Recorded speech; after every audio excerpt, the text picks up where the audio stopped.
ग्राम हमारे पाकिस्तान की आन शान हमारे वो गुमनाम हीरोज हैं जिनकी वजह से आज हर पाकिस्तानी सुकून की नींद सोता है। इनके कारनामों से दुनिया की तारीख भरी पड़ी है। ये वो लोग हैं जो पूरे पाकिस्तान का दर्द अपने सीनों पर सहते हैं और इसका क्रेडिट भी उन्हें बिल्कुल नहीं मिलता।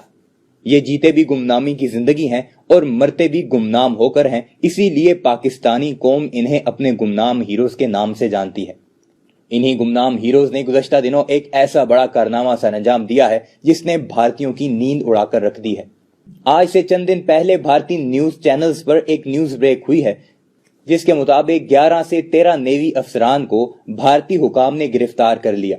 इसके अलावा ऐसी कोई खबर नहीं थी जिसमें इस बात का जिक्र होता कि इन लोगों को क्यों गिरफ्तार किया गया। जब इसकी मजीद रिसर्च की गई तो मालूम हुआ कि ये लोग भारत की 3 मुख्तलिफ जगहों और पोर्ट से गिरफ्तार किए गए हैं और इन लोगों को गद्दारी के मुकदमे में गिरफ्तार किया गया है।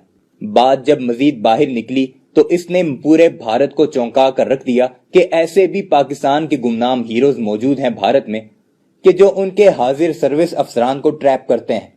हमारे गुमनाम हीरोज ने यह कारनामा कैसे सरअंजाम दिया और इसका भारतीयों को कितना बड़ा नुकसान हुआ, इस पर मजीद बात करने से पहले अगर आपने ये चैनल अभी तक सब्सक्राइब नहीं किया तो इसे सब्सक्राइब कर लीजिए। ऐसी मजीद वीडियोस के लिए वीडियो को लाइक और शेयर जरूर कीजिएगा और बेल आइकन को भी जरूर प्रेस कीजिएगा।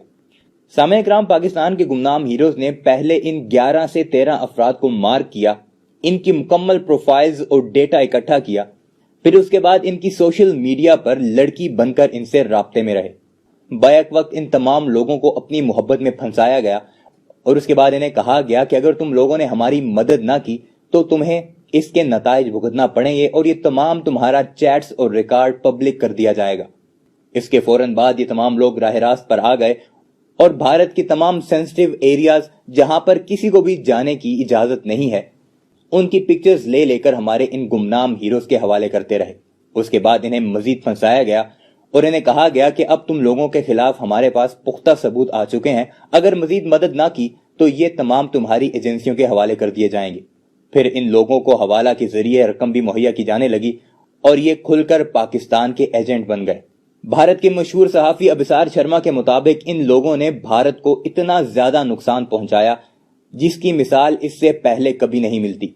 पाकिस्तानी लोग पाकिस्तान के अंदर बैठकर इन लोगों से भारत के सेंसिटिव मकामात की पिक्चर्स और वीडियोस तक बनवाते रहे और उन तमाम आलात की तफसीलात लेते रहे जिसकी भारत के बड़े बड़े लोगों को तो क्या, दुनिया को भी खबर नहीं। इसके बाद इन लोगों को गिरफ्तार किया गया, लेकिन अभी तक न्यूज चैनल्स पर कोई भी खबर ब्रेक नहीं की गई।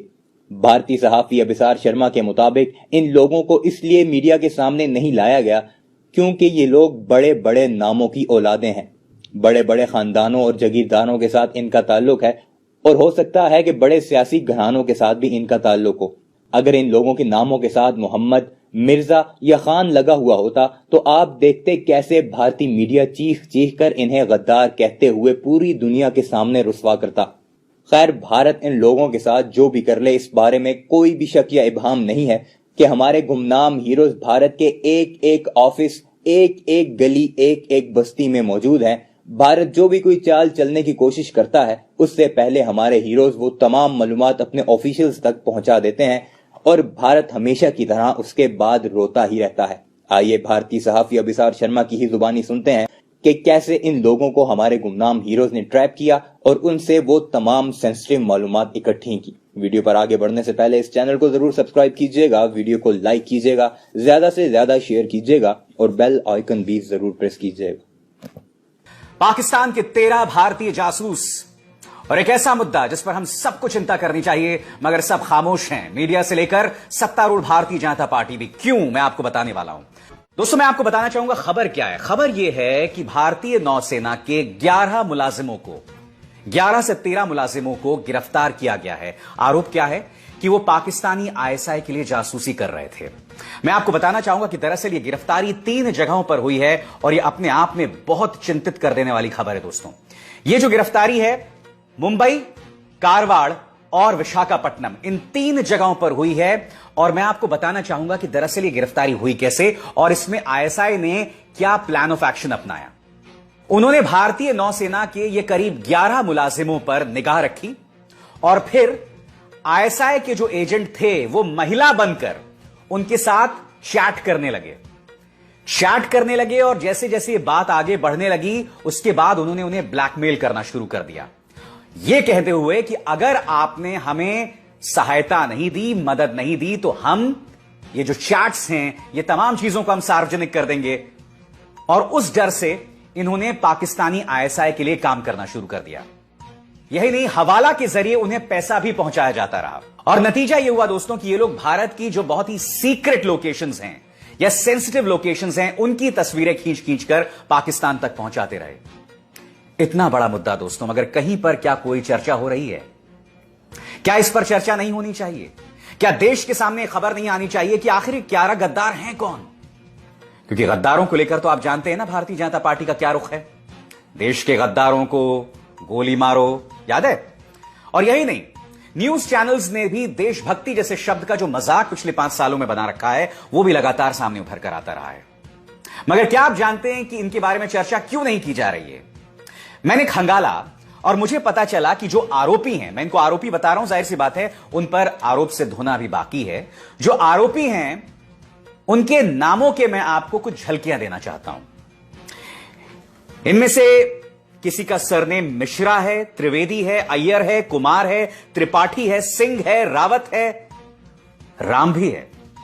मैं ये कल्पना कर रहा हूं दोस्तों, अगर इनमें से कोई खान होता, मिर्जा होता, डिसूजा होता या जाटव होता, तब हमारे न्यूज चैनल्स में देशभक्ति की कैसी लहर दौड़ पड़ती। मगर आप पूरी तरह से खामोश हैं। मैं एक चीज यहां कहना चाहता हूं कि चाहे हमारे न्यूज चैनल्स हों या भारतीय जनता पार्टी, ये दोनों ही देशभक्ति जैसी शब्द के साथ जो मजाक कर रहे हैं, इससे जो नुकसान पहुंचा रहे हैं, आने वाले वक्त में देश को उसका नुकसान भुगतना पड़ेगा। आप खुद बताइए, जो लोग देश की जानकारी पाकिस्तान को मुहैया करा रहे हैं, वो देशभक्त तो हो नहीं सकते हैं। अब इस शख्स पर गौर कीजिए, देविंदर सिंह। क्या इस मामले की कोई चर्चा हो रही है? यह आदमी एक नहीं दो दिल्ली ले जा रहा था, याद है कि नहीं आपको वो खबर? मगर देविंदर सिंह को प्रमोशन मिला और इन तस्वीरों में आप देख सकते हैं दोस्तों कि किस तरह से पिछले साल जब कई राजदूत कश्मीर पहुंचे थे धारा 370 हटाए जाने के बाद, तो ये इनके साथ फोटो खिंचवा रहा था। इस तस्वीर में देखिए, वो महेंद्र सिंह धोनी के साथ फोटो खिंचवा रहा था। आज मैं एक चीज आपके सामने रखना चाहता हूं कि आखिर किसके कहने पर देविंदर सिंह जैसी बड़ी खबर पर कोई चर्चा नहीं कर रहा है। आखिर क्या वजह है कि 11 भारतीय जो हैं वो पाकिस्तान के लिए जासूसी कर रहे होते हैं, मगर उसकी कोई चर्चा नहीं हो रही होती है? क्या देशद्रोह या देशभक्ति जैसे शब्दों को तुमने एक पॉलिटिकल पार्टी की एक किस्म से राजनीतिक मिल्कियत, उसकी बपौती का एक हिस्सा बना दिया है तुमने? यानी कि हम देशभक्ति की बातें तब करेंगे जब हमें एक पॉलिटिकल पार्टी की जय जयकार करनी हो या एक धर्म को बदनाम करना हो।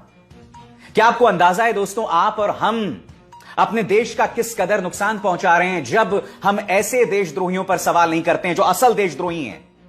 देविंदर सिंह पर क्या देशद्रोह का मुकदमा दर्ज किया गया है? वो आदमी, क्या यह सवाल उठना लाजमी नहीं है? वाकई मुझे बहुत दुख होता है दोस्तों कि हम बतौर भारतीय कितने सतही हैं, कितने सुपरफिशियल हैं। हम बातें बड़ी बड़ी करते हैं, महिला सम्मान की बात करते हैं, हम बात करते हैं देशभक्ति की, मगर यह हमारी हकीकत है। और जो हमारा सतही पना है ना, हमारा जो सुपरफिशियल नेचर है, वो सामने एक के बाद एक उभर कर आ रहा है।